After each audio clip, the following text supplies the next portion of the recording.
Buenos días, mis hermanos, que les bendiga. La comunidad de la Gracia me da la más cordial bienvenida, bendiciones a todos por este día y también el Ministerio de Alabanza sobre Justicia. Señor les bendiga. Vamos a ponernos de pie para alabar al Señor y vamos a buscar el Salmo 150.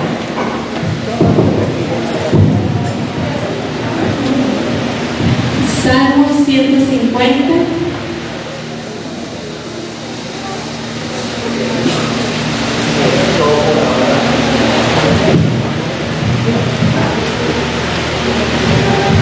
¿Lo tenemos? Amén. Amén. Mis hermanos, hoy es un día de gozo, nos seguimos regocijando, como dijo nuestro hermano Manuel, y quiero que leamos todos juntos, con alegría, con gozo, con entusiasmo, el Salmo 150. Vamos a leer todos juntos. Y dice: alabad a Dios en su santuario, alabadle en la magnificencia de su firmamento, alabadle por sus proezas, alabadle conforme a la muchedumbre de su grandeza, alabadle al son de bocina, alabadle con salterio y arpa, alabadle con panderos y danza, alabadle con cuerdas y flautas, alabadle con címbalos resonantes, alabadle con címbalos de júbilo. Todo lo que respire, alabe allá. Aleluya. Bendito sea el Señor. Tenemos mucho por qué alabar al Señor. Tenemos mucho por qué adorar y darle gracias. Nuestro primer servicio después de tanto tiempo de trabajo, de alabarle por los hermanos que tanto dieron y trabajaron por esto y que hoy lo podemos ver en su realidad. Alabamos al Señor por su grandeza, alabamos por nuestras vidas, por su misericordia, lo alabamos por su provisión, le alabamos porque cada uno de ustedes puede estar aquí esta mañana adorando su nombre y reconociendo que Él es el Señor y el Rey de todas las cosas, de toda la tierra y de cada uno de nosotros. Bendecimos al Señor. Vamos a adorarle con gozo, con ganas, porque Él es grande y misericordioso. Amén. Gracias a Jesús porque tú eres grande, gracias porque tú eres poderoso, Señor.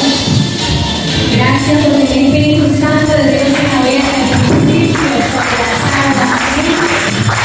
Ahora se está moviendo en nuestros corazones.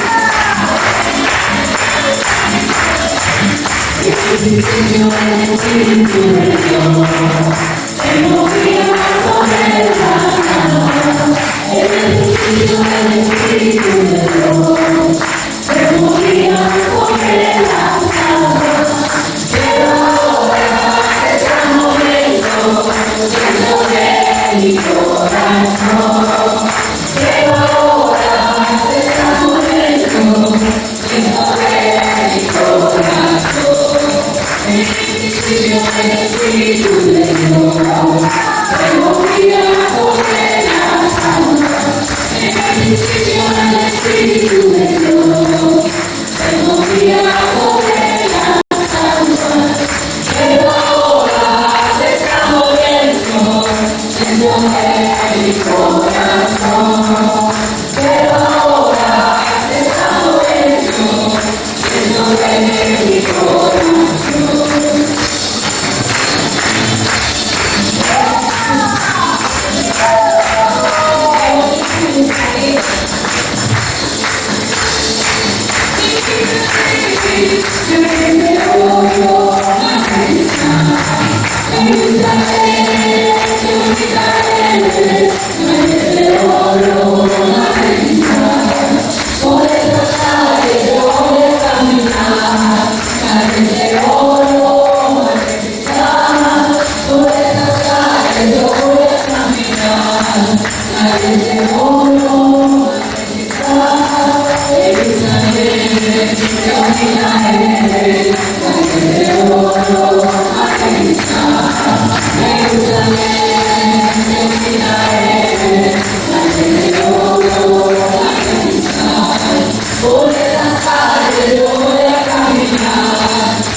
Por esas calles yo voy a caminar.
Levanto mis manos al cielo.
Con nuestro hermano Raúl, que trae el devocional el día de hoy.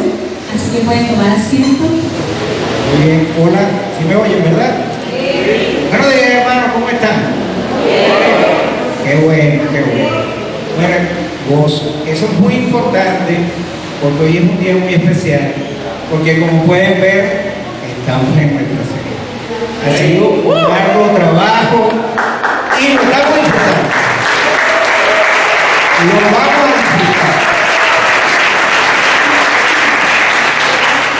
Muy bien. Bueno, mi nombre es Raúl Álvarez y me toca hacer la presentación del devocional de hoy también.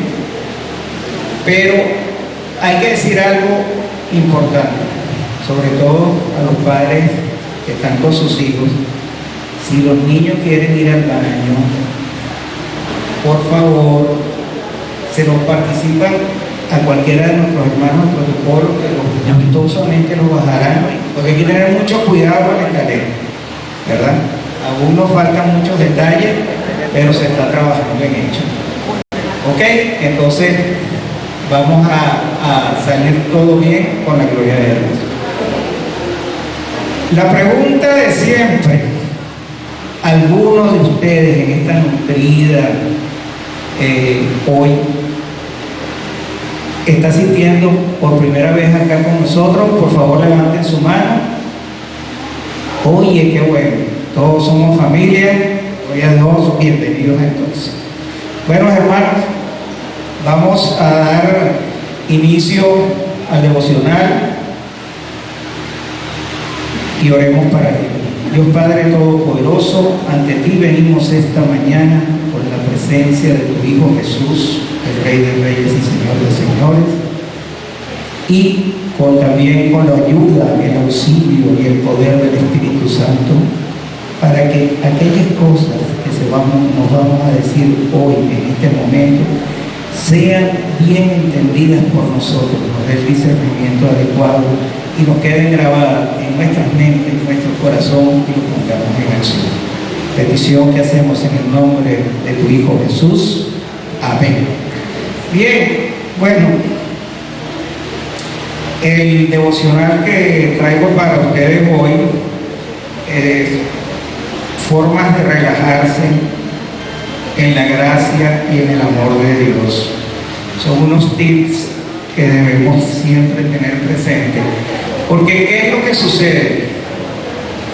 En estos tiempos actuales, en el siglo XXI, año 2023, vivimos en una vorágine de información que nos llega a nuestros celulares, a nuestras computadoras. El mundo se ha puesto chiquito porque nos enteramos de todas las cosas, tenemos comunicaciones con nuestras familias que estén muy lejos, los que están aquí cerca, ya no hay excusas para no hablar con ellos. Pero ¿qué a la larga que nos trae todo esto?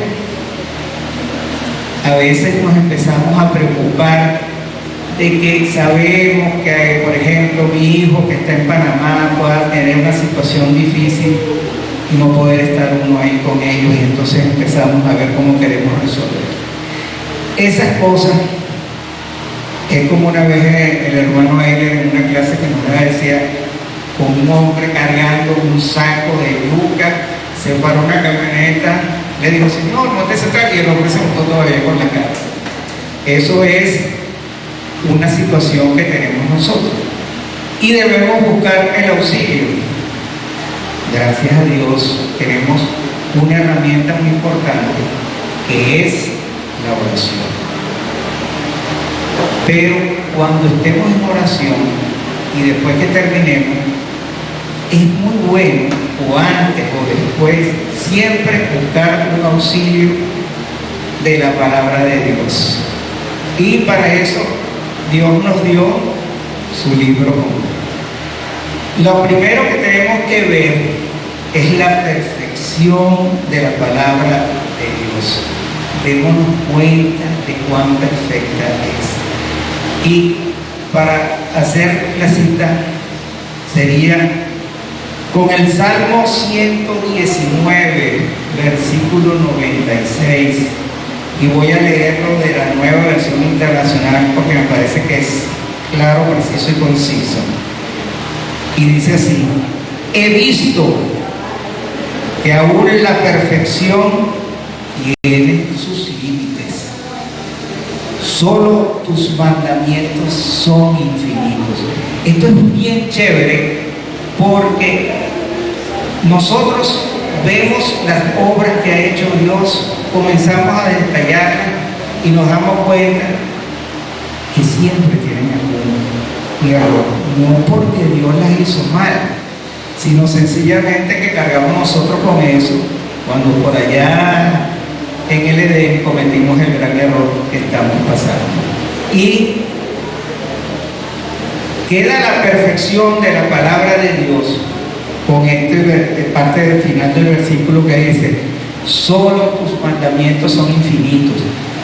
Infinitos en tiempo, porque fueron escritos para antes de este tiempo, para este tiempo y para el tiempo que viene. O sea, matemáticamente hablando, desde menos infinito a más infinito. No sabemos cuándo será. Lo que sí es sumamente importante es que el autor de la obra, que es Dios, tiene toda la perfección. Y por eso nos dejó este regalo de la Biblia, que tiene 66 libros, 1188 capítulos y 31.187 versículos. Así que ahí tenemos eso. Segunda cosa que tenemos que tener siempre pendiente es disfrutar del amor incondicional que siente Dios por nosotros, la gloria de su amor. Y eso lo vemos en el libro de la primera epístola del apóstol Juan, capítulo 3, versículo 1, cuando dice, cito Reina Valera 1960, mirad cuál amor nos ha dado el Padre para que seamos llamados hijos de Dios. Aquí nos está dando ese título, hijos de Dios. Y cuando nosotros somos hijos de Dios, dejamos de ser sirvientes para ser hijos de Dios.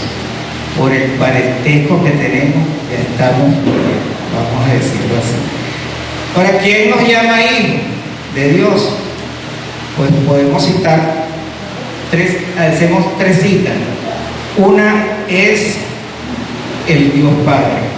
A través de la carta de Pablo, 2 de Corintios 6, 18, en donde nos dice: y seré para vosotros por Padre, y vosotros seréis hijos e hijas, dice el Señor Todopoderoso. Una segunda oportunidad lo vemos en el libro o en la carta de los Hebreos 2:11, y dicho por el propio Hijo Jesús: no se avergüencen de llamarse hermanos, porque a veces cuando vamos por la calle, ¿verdad?, y nos saludan, adiós hermano, y uno, epa, no nos avergüencemos, eso es un regalo por parte de Dios. Y como tercera cita está lo hecho por el Espíritu Santo, donde nos dice: el Espíritu mismo da testimonio a nuestro espíritu de que somos hijos de Dios. Esto es de Romanos 8:16.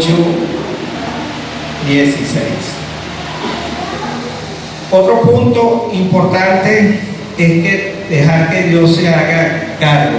¿Cargo de qué? De estas grandes preocupaciones que tenemos nosotros, porque hemos cargado ese peso muy fuerte sobre nosotros y queremos resolverlo. Entonces esto nos produce una gran ansiedad, y a veces la ansiedad nos lleva a otra cosa peor, que es el perfeccionismo. Querer hacerlo pero bien, súper bien. Y lamentablemente, como humanos que somos, hijos de Dios, a pesar de todo tenemos muchas fallas, nunca lo vamos a alcanzar. Podemos hacerlo, la mejor solución, porque siempre hay un método mejor, pero a veces no podemos alcanzarlo y terminamos no haciendo nada. ¿Por qué? Porque nos pusimos a hacer, a querer mejorar, y no lo publicamos, no lo hicimos, no lo mostramos. Entonces se quedó en nuestro querer hacer. Con esto, cuando nosotros ponemos nuestra ansiedad en las manos de Dios, se libera toda esa carga, y también el perfeccionismo se puede ir, y hacemos caso a lo que está escrito en la palabra de Dios. En la primera de Pedro, capítulo 5, versículo 7, leo Nueva Versión Internacional, donde dice: depositen en Él, fíjense bien, es una orden, toda ansiedad. ¿Pero por qué? Porque sencillamente Dios cuida de nosotros. Otra cosa que tenemos que tener siempre es actuar en fe y no por temor. Porque a veces nos dicen: sí, tenemos que hacerlo porque Dios me puede castigar. Dios no te castiga jamás, Dios no nos castiga. Dios es amor para con nosotros. Y debemos actuar con fe, y por eso es que tenemos la gracia. Y lo vemos en Efesios 2:8. Porque por gracia soy salvo por medio de la fe. Y esto no es de vosotros, pues es un don de Dios, es un regalo que Él nos ha dado. Sencillamente nos dice: confía plenamente en mí, porque la entrada al cielo, a la vida mejor, ya fue pagada a un precio que ni que nos pongamos todos juntos para querer hacerlo, lo vamos a poder pagar. No le digo qué fue porque ya todos lo saben. Quinto punto, y cerrando: el perfeccionismo destruye la paz. La paz de nosotros, porque queremos hacerlo cada vez mejor. Y entonces, fíjense qué nos dijo el mismo Jesucristo a nosotros en Mateo capítulo 11, versículos 28 y 29, cuando nos dice: venid a mí todos los que estáis trabajados y cansados, y yo os haré descansar. Llevad mi yugo sobre vosotros y aprended de mí. Fíjense que aquí sencillamente Dios muestra su autoridad con nosotros, nos da la orden. Es un tremendo negocio que estamos haciendo, un intercambio de nuestras cargas por la de Él, que ya fueron liberadas, y sin pago, porque ya ha sido pago. Estamos a salvo con Él, y al decir venid a mí, podemos clasificarla que la palabra de Dios en este momento es quizás la palabra que más le gustaba a Jesús decir: venid a mí.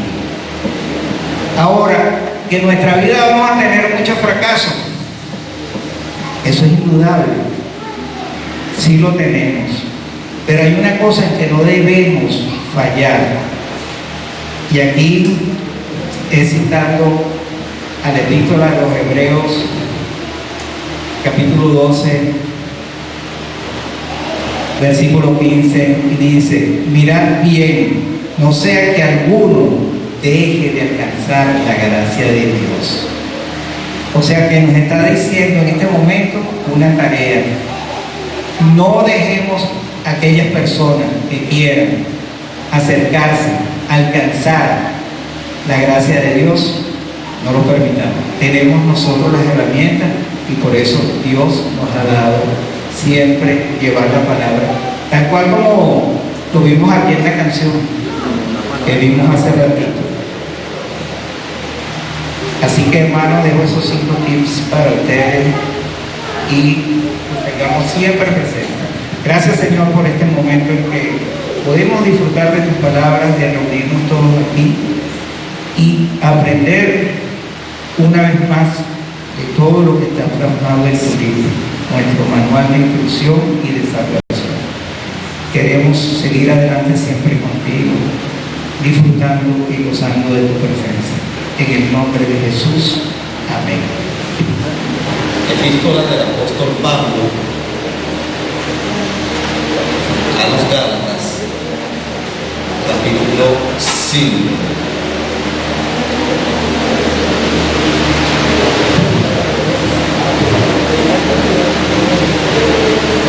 Epístola del apóstol Pablo a la iglesia de Galacia, capítulo 5. Y quiero hacer desde el versículo 16 a dar un breve vistazo a lo que se habló la última vez, para así pasar a los versículos, si Dios lo permite, desde el 24 hasta el 26. Gálatas capítulo 5, versículo 16 en adelante. ¿Muy bien? Chévere, dice hacia adentro: digo pues, andad en el Espíritu, y no satisfagáis los deseos de la carne, porque el deseo de la carne es contra el Espíritu, y el del Espíritu es contra la carne, y estos se oponen entre sí, para que no hagáis lo que quisierais, pero si sois guiados por el Espíritu, no estáis bajo la ley. Y manifiestas son las obras de la carne. Y pasa el apóstol Pablo a hacer acá, a partir de este versículo 19, hacer una descripción de lo que es el hombre natural, ¿cierto? El hombre que vive en la carne, el hombre que vive en los instintos pecaminosos heredados por la naturaleza humana. ¿Chévere? Versículo 19 dice, y manifiestas son las obras de la carne, que son adulterio, ¿sí?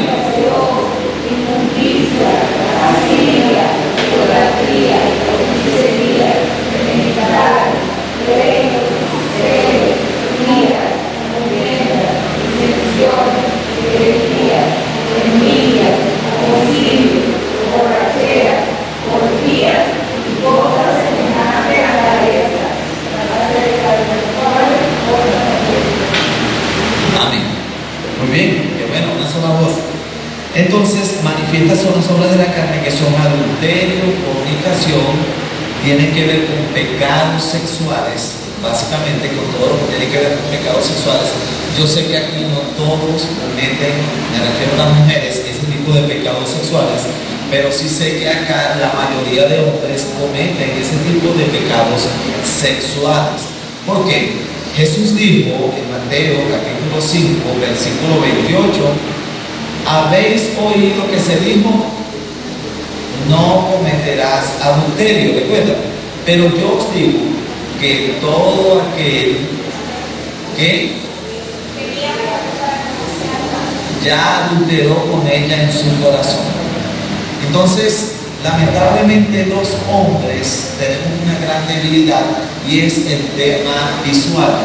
Los hombres siempre cedemos ante la parte visual y créanme, es difícil a veces no voltear para ver a una mujer, o no voltear, no, si viene de frente igual la ves de frente. Hay una, digamos, debilidad en el hombre para evitar ese deseo impuro de querer ver a las mujeres.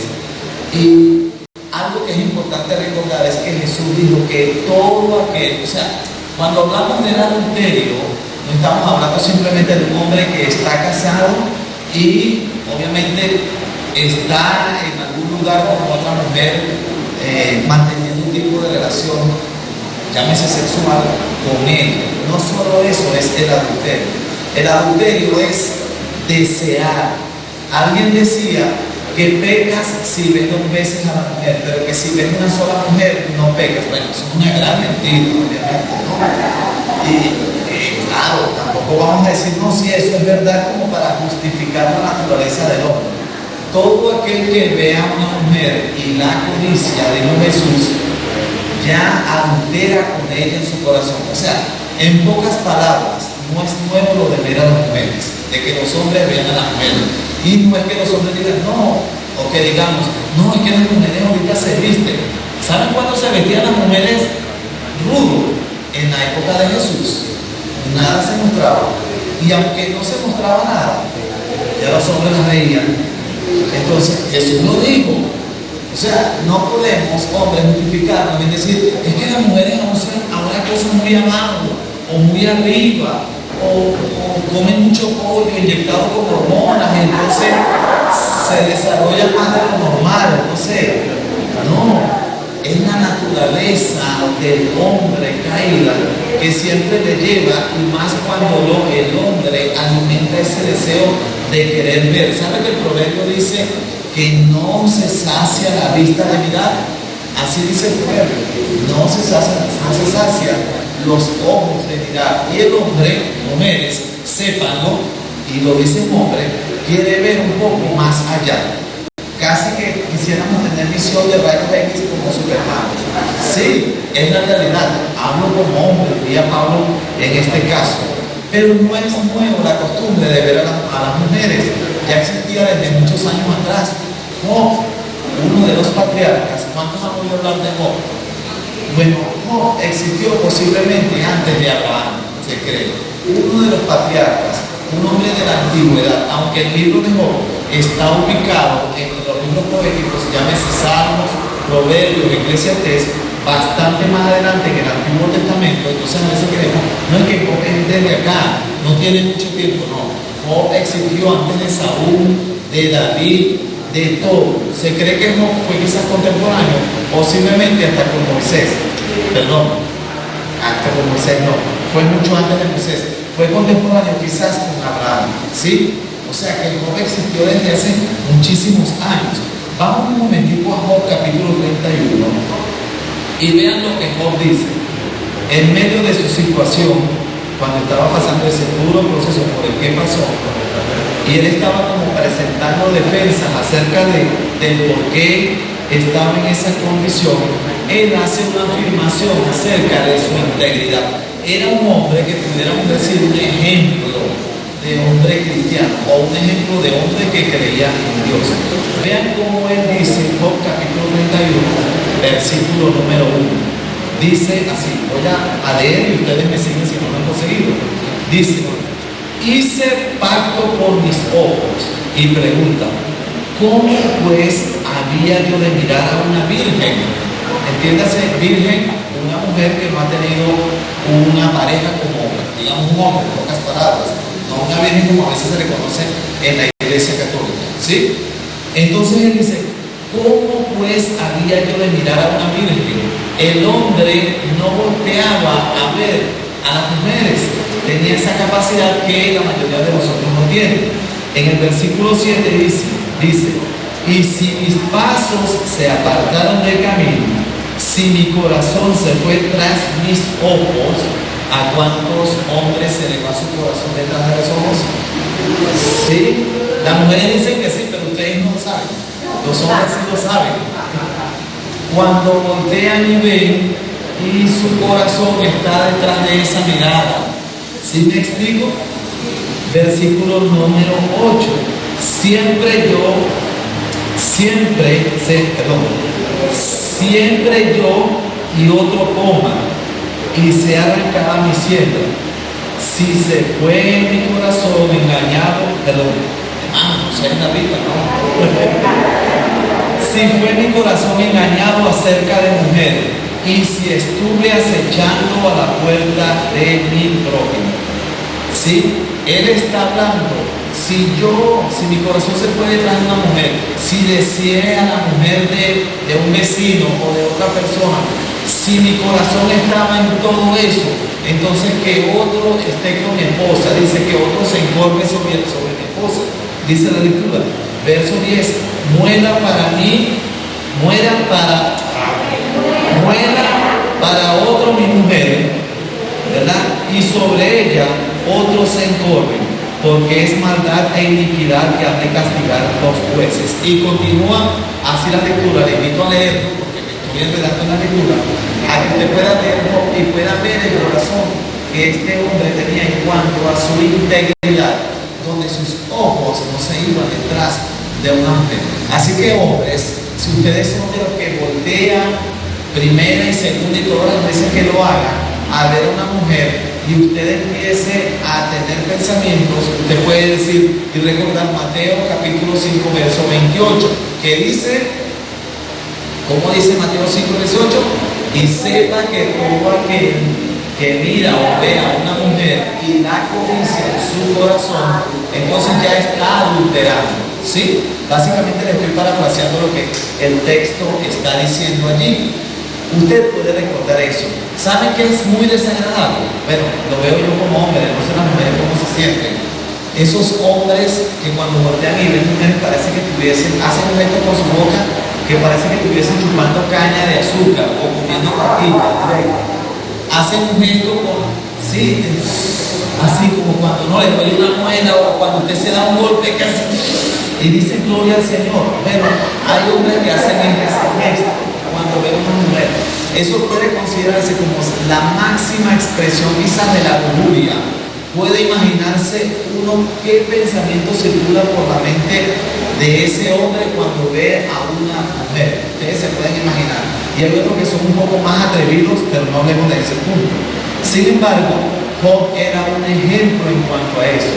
El adulterio, entonces, es a donde voy, y la fornicación, hablando de los que no están casados, pero sí voltean y ven a mujeres para codiciarlas, es un pecado. ¿Saben? Job dice que él hizo pacto con sus ojos. Lo dice. hice pacto con mis ojos. En pocas palabras, llegó un punto donde él sí, seguramente volteaba a ver mujeres y dijo, no lo hago más. De ahora en adelante puede estar muy atractiva, seductora, oler muy rico y todo lo que sea, no sé en la época los perfumes que usaba, pero no voy a voltear a ver. ¿Por qué? Dicen, no, porque yo hice un pacto con mis ojos de no voltear para ver a ninguna otra mujer. Sin embargo, hombres de Dios, básicamente creo que debemos comprometernos con algo así como con lo que hizo Job. Ahora, si estamos hablando en cuanto a la fornicación y al adulterio, aquí sí no puedo decir qué piensan, pero seguramente las mujeres sí lo saben. Mujer, ¿qué piensas tú cuando volteas y ves a una mujer que pasa por un lado? O cuando pasa por enfrente y te quedas viendo lo mismo que los hombres ven cuando una mujer pasa. No me lo digan. Pero yo veo mujeres que ven mujeres, ojo, y no me digan, sí, pero son lesbianas. No. Las mujeres también ven mujeres y no sé qué piensan, no sé qué pasa por su mente. Yo sé que van a decirme, no, es que no tenemos esa mente cochina que tienen ustedes tan pervertida. Bueno, no sé qué tan allá va la mente femenina, pero sí sé que las mujeres también voltean a ver. ¿Será envidia lo que hay en las mujeres? Puedo creer que no es codicia, pero será envidia. Ay, cuando yo tenía esa edad y tenía un cuerpo, el mío era más bonito. No sé. O antes de tener a los muchachos, mi figura era impresionante. O qué sé yo. ¿Será eso? ¿Se siente envidia? Dirá, ay, yo tenía la cintura más chiquita, o era más delgada, o no sé cuántas cosas pueden circular. Pero si eso es lo que pasa por la mente de una mujer, entonces están pecando. Cuando ustedes voltean y ven a una mujer para hacer una comparación en si su cuerpo era más esbelto, menos esbelto, más delgado, más gordo, más, no se puede decir gordo en el sentido femenino, o para que las mujeres lo escuchen, no sé. Sin embargo, es algo como para uno poder pensar en eso. Gracias. Bueno, todo es improvisado, así que tranquilo. No es que recibieron algo platico, ¿no? Sino que es decir, tranquilo, eso no ofende. Entonces, ¿qué puede circular o qué pensamiento puede pasar por la mente de una mujer? Yo no lo sé. Pero si hay un sentimiento o un pensamiento que tiene que ver o evoca a la envidia, hay que analizarse. También me pregunto, mujer, ¿honra usted a Dios con la forma de vestirse? Si cuando te quieres poner algo muy, no sé, sexy, correcto, sexy es la palabra, ¿para qué lo haces? ¿Para que tu pareja, esposo te vea o para atraer miradas? Para llamar la atención. No sé cuál es el fin con que una mujer lo hace, pero es como para hacernos un llamado a la reflexión también a las mujeres. Los hombres tenemos nuestra culpa en todo, ¿cierto? Pero las mujeres, cuando se arreglan así que se ven tan exóticas, por decir algo, ¿cuál es el fin de arreglarse así? No sé, ¿a qué estamos jugando? Eso puede producir malos pensamientos, atraer miradas de hombres cristianos y no cristianos, que también pueden tener malos pensamientos cuando ven, oye, esa hermana, no estoy diciendo que no se arregle, no, debe arreglarse y, como dice la Escritura, debe vestir con decoro, verse simpática, pues, ¿sí? Pero me refiero a lo que dijo la hermana Mérida, la sexualidad. Cuando te vistes muy sexy, es como para podernos llamar la atención en ese sentido. Pero continuamos acá en Gálatas, para no quedarnos pegados allí, pero básicamente son pecados en los cuales generalmente hombres y mujeres pueden caer. Entonces, las obras de la carne tienen que ver con adulterio, fornicación, inmundicia, lascivia, que es lo que yo pienso cuando los hombres chupan caña, ¿verdad? Cuando ven a una mujer, es lo que yo creo, no sé, caña de azúcar. Idolatría, que no solamente tiene que ver con idolatrar a una imagen, a un ídolo, sino idolatrar a un hijo, al esposo, a la esposa, a un carro, a su casa. Hechicerías, enemistades, mujeres, está comprobado, no voy a decir científicamente, pero está comprobado que en los trabajos donde trabajan mujeres, hay mayor cantidad de problemas que en los lugares donde solo hay hombres. Ustedes no saben por qué. Enemistades, mujeres, pleitos, celos, iras, contiendas, disensiones. No sé por qué las mujeres tienden a ser más peleonas y agresivas que los hombres. Y lo digo, es la realidad. Ustedes pueden ir a sitios donde trabajan muchas mujeres y ven que la mayoría de ellas no se tratan. Porque ella hizo, dijo, agarró, pensó, yo no sé, y tal, y yo por eso decidí no hacer esto. Mientras que los hombres tienen una mayor capacidad de tolerancia ante las situaciones. Está comprobado que las mujeres tienden a ser menos intolerantes hacia cierta cantidad de situaciones, especialmente en el trabajo. La mujer es más intolerante con cualquier cosa, en todo sentido. Entonces dice envidias, hablando del tema de todos podemos sufrir de envidia, todos vivimos en la carne. La diferencia es que no debemos militar, como dice el apóstol Pablo, conforme a la carne. Envidias a cualquier cantidad de cosas, un mejor carro, una mejor casa, más bonita que ella, que yo, o tienen un esposo que es más cordial, ojalá mi esposo sea así como es de ella, o no sé, ¿verdad? Entonces dice homicidios, borracheras, orgías y cosas semejantes acerca de las cuales os amonesto, como ya os he dicho antes, que los que practican tales cosas no heredarán el reino de Dios. Entiéndase, practicar. La palabra practicar tiene que ver con hacerlo como algo natural. ¿Sí? Aquella persona que practica el pecado obviamente no puede heredar el reino de Dios. ¿Y qué es practicar el pecado? Bueno, es vivir en el pecado sin ningún temor a nada. La práctica continua del pecado, ¿sí?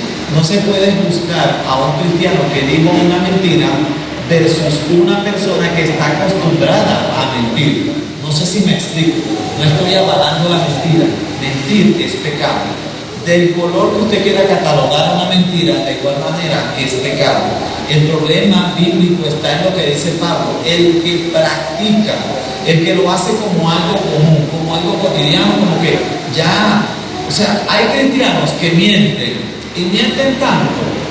Imagínese usted que ya hasta ellos mismos lo creen las mentiras que dicen, se lo creen, hermano. Hay gente que miente, y me estoy refiriendo en el caso de los cristianos que a veces hasta se creen las mentiras. ¿Saben qué? Eso es pecado. Y si tú eres un practicante del pecado, creo que como cristiano debes hacer una revisión acerca de tu fe. Entonces continuamos, que dice que practican tales cosas no heredarán el reino de Dios. Versículo 22 dice, mas el fruto, ¿sí? No son obras de la carne, las obras de la carne es lo que estamos hablando. El fruto, lo que el Espíritu hace que pueda producir fruto, o el Espíritu produce un fruto en ustedes, amor, ¿cierto? Contrario a disensiones, a pleitos, a iras, a enemistades, gozo, paz, paciencia, benignidad, bondad, fe, mansedumbre, templanza. Contra tales cosas no hay ley, dice Pablo. Y aquí entramos en la predicación, ya no me recuento. Pero los que son de Cristo han crucificado la carne con sus paseos. Es que quería pasear, quería que me invitaran a pasear. Entonces, pero los que son de Cristo han crucificado la carne con sus pasiones y deseos. ¿Quiénes son de Cristo? Hay poquitos. Ahorita vamos a hacer una profesión de fe aquí para los que no son de Cristo. Los que son de Cristo han crucificado. Entiéndase, está hablando en un tiempo pasado. ¿Cuál tiempo?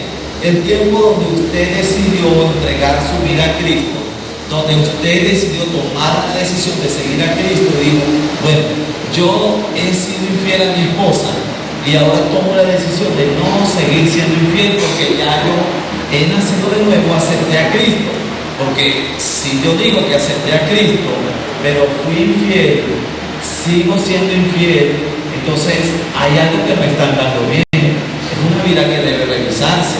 Entiendo yo por lo que dice la Escritura.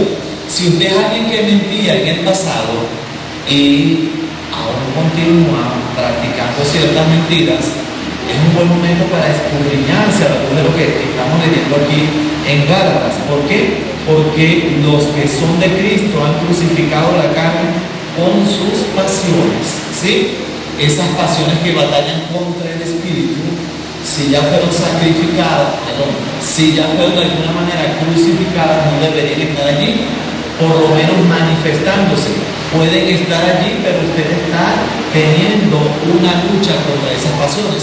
Pablo hablaba en Corintios acerca de su lucha interior, y Pablo decía que en el pasado él había sido un hombre orgulloso, ¿sí? Esa era la debilidad de Pablo.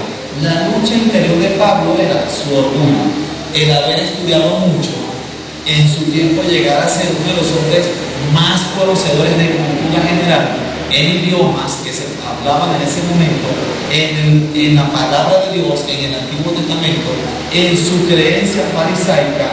Y él decía: yo me siento orgulloso de todo lo que soy y de todo lo que sé. Eso era un orgullo para Pablo. Pero Pablo dice: pero ya no quiero hablar más de eso. Es más, dice en Filipenses: todo quiero dejarlo y tenerlo como basura por el conocimiento, por conocer al Señor Jesucristo. Sin embargo, él acá está diciendo que han crucificado la carne. Quiero invitarles brevemente a Romanos capítulo 6, versículos 1 al 6. Yo necesito que usted mantenga su Biblia abierta y no la cierre. Romanos capítulo 6, versículo número 1 y hasta el 6. Dice, hace una pregunta nuevamente. Pablo era una pregunta que era una persona que podía leer cualquier comentario primero con una pregunta. Dice: ¿qué pues diremos? ¿Qué pues diremos? ¿Perseveraremos en el pecado para que la gracia abunde? ¿Qué dicen ustedes? Muy bien, en ninguna manera, porque los que hemos muerto al pecado, ¿cómo viviremos aún en él? ¿Murió usted a la mentira cuando aceptó a Cristo? Entonces no debe mentir. Mujer y hombre, ¿murió usted a la envidia cuando aceptó a Cristo?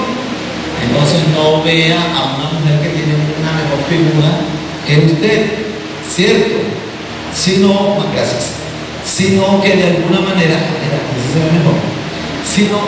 manera, debemos luchar contra esas pasiones que pueden batallar contra cada uno de nosotros.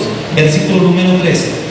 ¿O no sabéis que todos los que hemos sido bautizados en Cristo Jesús hemos sido bautizados en su muerte? Porque somos sepultados juntamente con él para muerte por el bautismo, a fin de que como Cristo resucitó de los muertos por la gloria del Padre, así también nosotros andemos en vida nueva. Porque si fuimos plantados juntamente con él en la semejanza de su muerte, así también lo seremos en la resurrección. Sabiendo esto, que nuestro viejo hombre, ¿saben?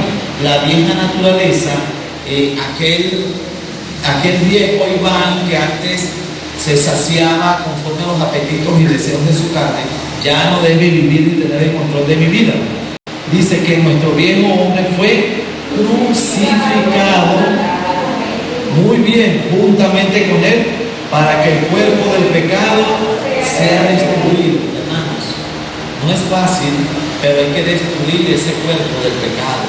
Ese tema de la envidia, de las contiendas, de las riñas, de la peleadera, del estar volteando para verle a las mujeres, ¿ustedes saben qué? Y todo ese tipo de cosas. Entonces, eso debe ser destruido a fin de que no sirvamos más al pecado. ¿Cuál es su debilidad? El alcohol, la mentira. Tiene usted que batallar contra esa debilidad, conforme está diciendo aquí el versículo 24. Pero los que son de Cristo han crucificado en tiempo pasado y continúan manteniendo el control sobre su vieja naturaleza, ¿verdad? La carne con sus pasiones y deseos. La pasión y los deseos quieren tomar el control de nuestro cuerpo. no sé las mujeres, pero sí sé los hombres. Entonces debemos de alguna manera que ponernos y pararnos firmes frente a esas tentaciones, frente al problema de la ira, frente al problema de la gritería, de la molestia, pararnos firmes y decir, ya va, si yo nací con Cristo, entonces yo he crucificado mi carne. Veo que hay personas que cuando digo cosas voltean a ver al que está a su lado, pero ¿saben que cuando yo señalo en un caso, no estoy siendo consciente de que señalo a usted, pero 3 dedos me apuntan hacia mí? Yo puedo señalar a usted en algún caso, pero hay 3 dedos que me están juzgando a mí y solo un dedo juzga al que está frente a mí. Ello quiere decir que yo debo ponerme firme y decir, no voy a dar más ocasión para la carne. Voy a empezar a luchar con este deseo, hombres, de los ojos. Voy a hacer un pacto con mis ojos para no seguir volteando a ver a las mujeres. ¿Por qué? Porque los que son de Cristo ya debieron haber crucificado, imagínense, la carne con sus pasiones y deseos. ¿Saben? No estoy atacando a nadie en lo personal, pero sí estoy atacando algo. Estoy atacando al pecado que puede morar en usted y que usted, sin darse cuenta, puede darle la oportunidad de que Él haga dentro de usted como su hogar. Entonces es algo para que nosotros digamos, yo no voy a querer o no deseo seguir sirviendo al pecado en mi cuerpo. Tomo la decisión de luchar contra él y evitar de alguna manera seguir en la vida que antes o que vengo llevando, entendiendo que ya debo haber sido crucificado. Si usted siente que su carne no ha sido crucificada con Cristo, es un buen momento para reflexionar. Ojo, no estoy haciendo un llamado al ascetismo. ¿Saben lo que es el ascetismo? Esos monjes que usted ve, no sé si ha visto series de monjes tibetanos y cosas, que ellos andan con sogas, con pedazos de pelo bien duro y se golpean y se golpean. Se llaman ascetas. Practican el ascetismo, que es torturar la carne, vencer la carne, se golpean y duele, pero no va a doler. Pero yo dice, no, estoy controlando mi carne, no estoy llamando o haciendo un llamado hacia el ascetismo, sino a evitar el pecado, a que ese deseo que batalla dentro de usted pueda tomarlo por los cachos, por decirlo en un argot popular llanero, y decir, no voy a seguir dando la oportunidad para que mi carne continúe pecando. Usted es gritón o gritona, es peleón o peleona. ¿Cuál es, digamos, su debilidad en la carne? Yo no lo sé, pero ¿saben qué? La Escritura dice que si usted ha crucificado a su carne juntamente con Cristo, usted debió haber nacido de nuevo de alguna manera y debe vencer ese tipo de situaciones y de debilidades que hay en cada uno de nosotros. Somos humanos y somos como somos por nuestra naturaleza humana, pero hay una nueva naturaleza y es la naturaleza de Cristo dentro de nosotros. Y no podemos justificarnos en lo humano y decir, es que soy así porque soy humano. No, hay una nueva naturaleza dentro de cada uno de nosotros. Amén. Versículo 25 dice, si vivimos por el Espíritu, andemos también por el Espíritu. ¿Sí? ¿Quiénes viven por el Espíritu? ¿Andan ustedes también conforme al Espíritu? Un buen análisis que también tenemos que hacer acá. Si vivo en el Espíritu, por el Espíritu, voy a andar conforme al Espíritu. Esa es la gran realidad. No podemos de alguna manera decir, no, sí, yo ando en el Espíritu, pero en el Espíritu estás peleando por algo. No sé, en el metro te tropezaron y forman tremenda algarabía aquí en el metro. O no sé, cualquier tipo de cosa. Entonces la gente dice, oye, yo pensaba que él era cristiano. Sí, porque creía que era cristiano. No sé, porque los domingos lo veía que salía con una Biblia para la iglesia. Pero yo no sabía que era así. ¿Cómo es su forma de hablar? Míralo por allí. ¿Cómo habla usted? Saben que nosotros por cultura general en Venezuela tendemos a decir palabras que decimos, no, pero si eso no es una grosería, todo lo dicen hasta en la televisión. Chávez la decía. Yo me acuerdo de Chávez. Miren, parece mentira, Chávez popularizó las groserías en la radio y en la televisión. Ya está difunta, ojo, no está vivo, ni tampoco es eterno, está difunto. Me perdonan los que de alguna manera sienten empatía o simpatía con esto, pero hablemos de la verdad bíblica. No es eterno. Si aceptó a Cristo, está en la eternidad y vive en una eternidad con Dios. Pero en cuanto a lo humano, lo terrenal no es eterno. Y lo otro no vive. Falleció. Y no sé, todos creo que fuimos de alguna manera enterados de esa noticia cuando se dijo que ese 5 de marzo, se dijo el 5 de marzo, que Chávez había fallecido. Pero se popularizó el decir malas palabras o palabras que no están bien. Hay muchas palabras que yo, hermano, que lo dicen y a veces me incomoda. A veces me provoca decir, hermano, pero ¿por qué no usamos sinónimos? Creo que en cierta medida los venezolanos no estamos leyendo y por no leer, ellos nos llevan a decir palabras que todos dicen, porque quizás a veces no tenemos la capacidad de usar sinónimos. En vez de decir una palabra que no es agradable y que es una palabra que todas las personas usan, entonces sencillamente la decimos. ¿Qué tal si usamos un sinónimo que no se sienta? Yo entiendo el término grosería, ¿no? Para muchas personas grosería es usar un lenguaje vulgar, ¿sí? Correcto, esa es la palabra.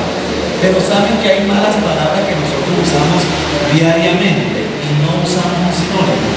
Creo que allí puede empezar, de alguna manera, la manera de poder ganar almas para Cristo. Cuando usamos un lenguaje que no es como el que ellos siempre están escuchando, acostumbrados a escuchar, sino un lenguaje que podamos usar sinónimos y no tener que decir ese tipo de palabras. Si vivimos por el Espíritu, entonces su vida diaria, y así inicia el capítulo 5, andad pues en el Espíritu, y dice, si usted vive por el Espíritu, créanme que usted no estará acostumbrado a lo pasajero, a lo que hay en esta tierra. Usted no tendrá el apego hacia su carro, hacia su casa. No va a sentir esa nostalgia cuando Cristo venga. ¿Quién irá a quedarse con mi casa? No sé. Ay, mi carro tanto que lo he cuidado y ahora, imagínate dejarle mi carro a alguien. Hay gente que casi dice, no, yo prefiero quedarme para seguir cuidando mi casa, mi carro. O sea, no entiendo. Esta casa de acá abajo en algún momento va a quedar a la disposición de quien no quiera irse con Cristo. ¿Sí?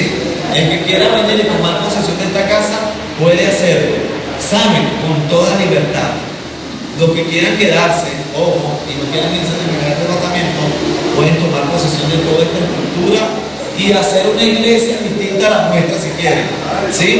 Y quédense con todo, pero solo los que quieran quedarse para poder posesionarse. Pero el deseo es, si andamos en el Espíritu, entonces no estamos apegados a lo terrenal, a lo que hay. ¿Cómo no? Si usted tiene un carro, cuídalo mucho. Si tiene una casa, manténgala bonita, limpia, arregladita, móchale. Es el sitio donde usted mora mientras está acá en la tierra.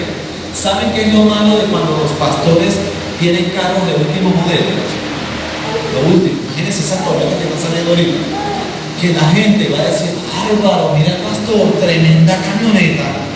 Ah, eso es lo bueno de ser pastor, todos tienen dinero. Sí, la gente lo dice. Los demás llegan a pie, en el metro, en el autobús, el pastor es en la camioneta.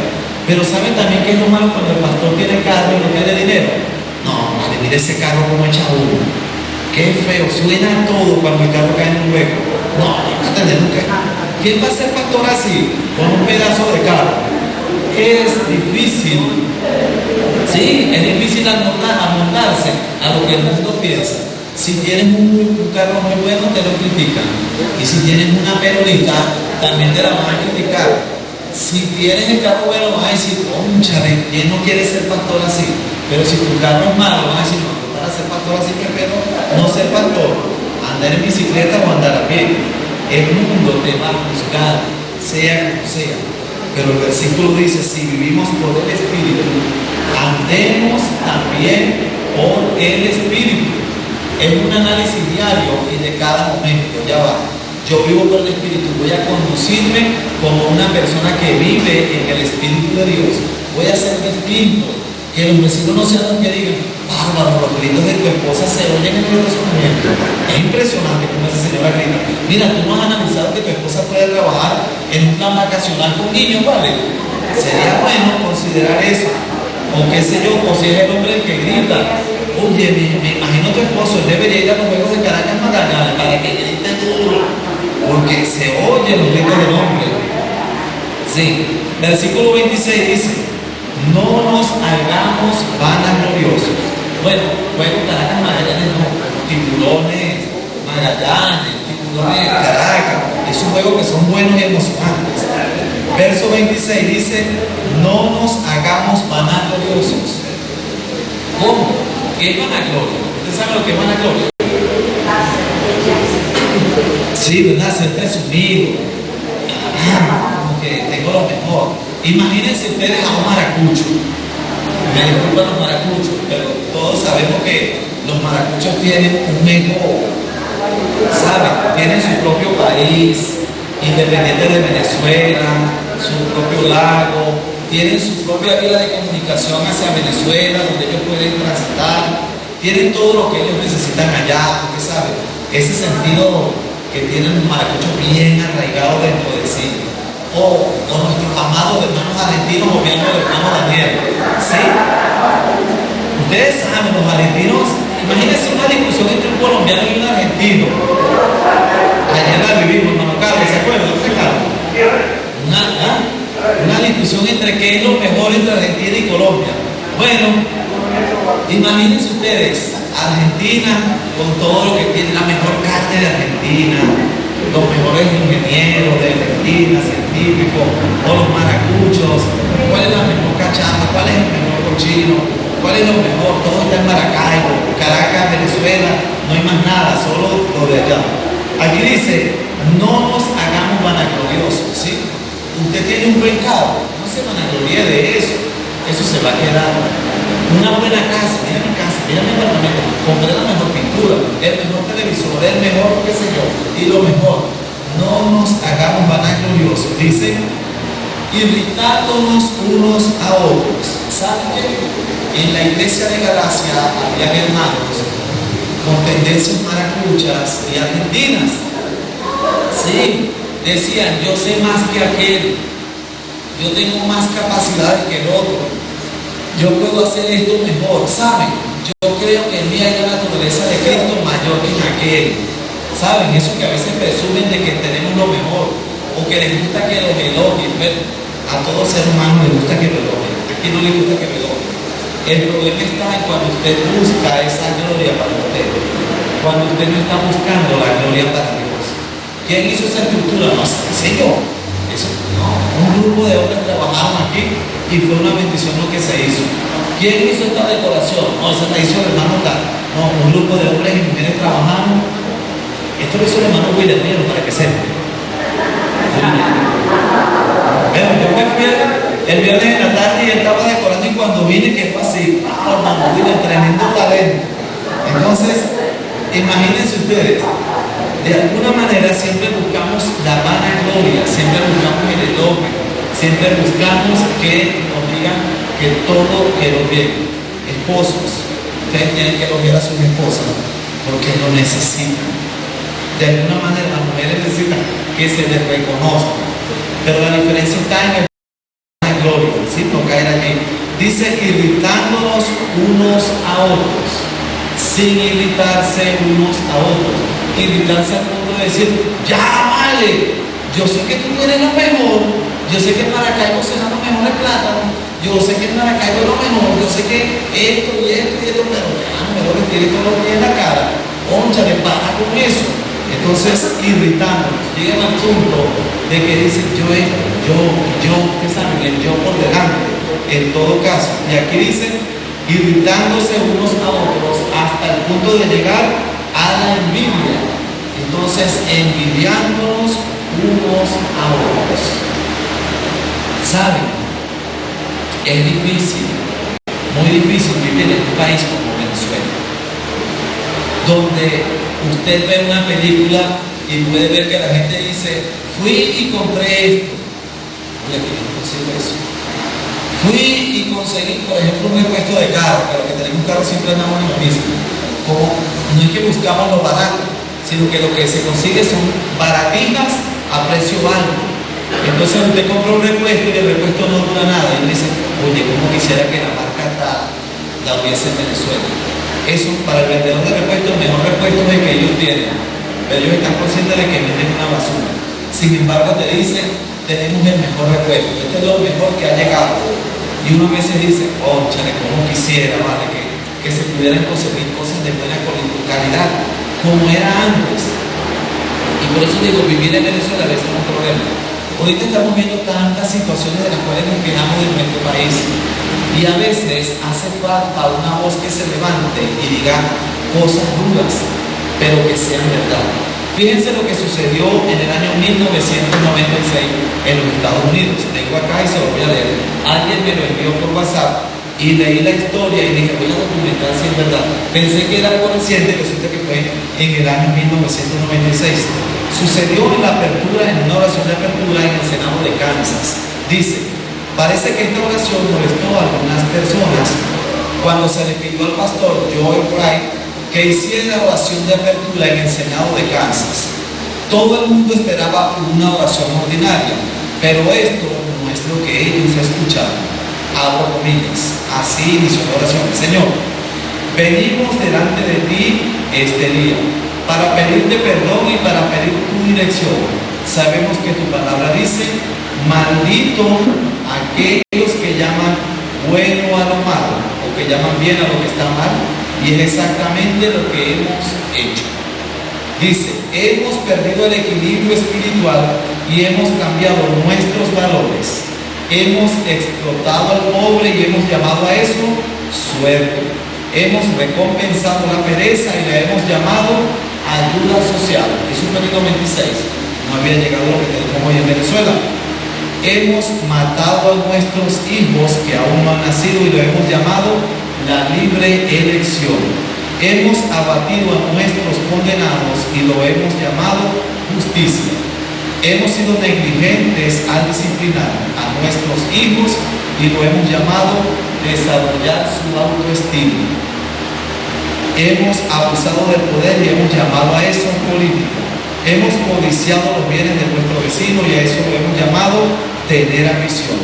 Hemos contaminado las ondas de radio y televisión con mucha grosería y pornografía y lo hemos llamado libertad de expresión.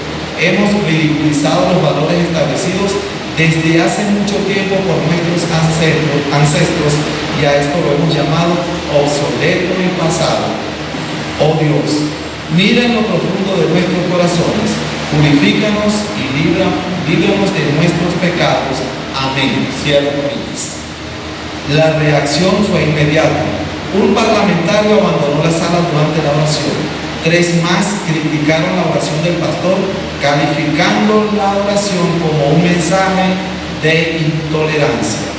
Durante las 6 semanas siguientes, la Iglesia Central Christian Church, donde trabaja el pastor Wright, recibió más de 5,000 llamadas telefónicas, de las cuales solo 47 fueron desfavorables. Esta iglesia recibe ahora peticiones del mundo entero, la India, África y Asia, para que el pastor ore por ellos.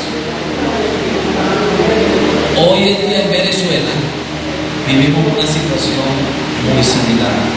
Hace poco vi, y no lo critico, pero sí creo que puedo hablar de la falta de conocimiento de la palabra a una persona en una reunión de pastores orando por el presidente de Venezuela en frente del presidente diciendo, Señor, derrama tu Espíritu Santo que venga sobre él.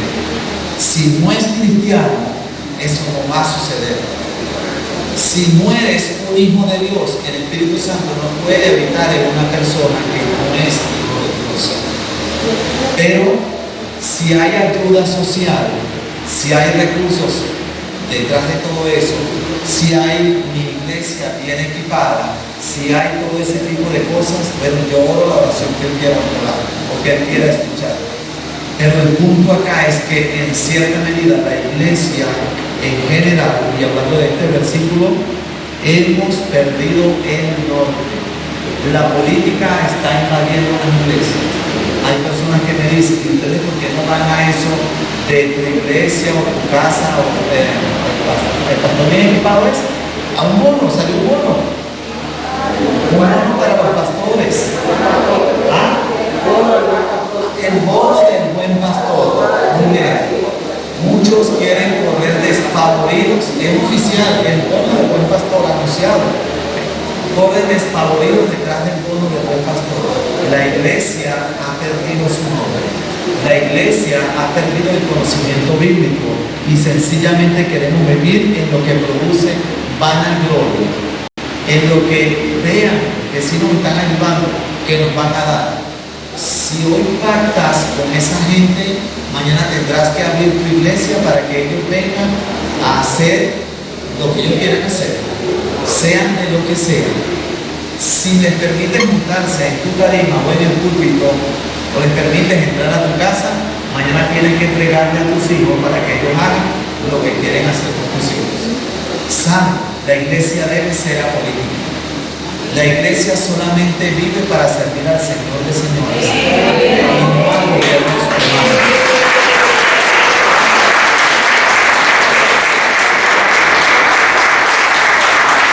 Los aplausos para el Señor.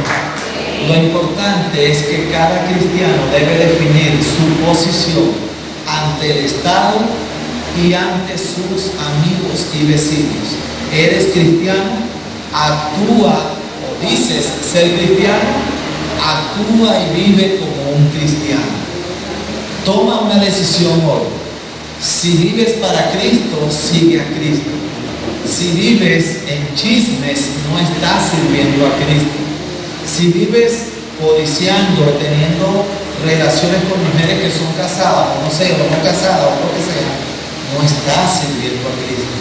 Creo que hoy debe hacerse un llamado en contra del pecado y al cambio de cada uno de nosotros. Una decisión por Cristo. Y eso es lo que Pablo quería desarrollar en todo el capítulo 5 de esta epístola de Gálatas. Una decisión por Cristo. Un cambio, una vuelta no de 360 grados, sino un giro de 180 grados. Porque si lo haces de 360 grados, sigue viviendo en el mismo mundo.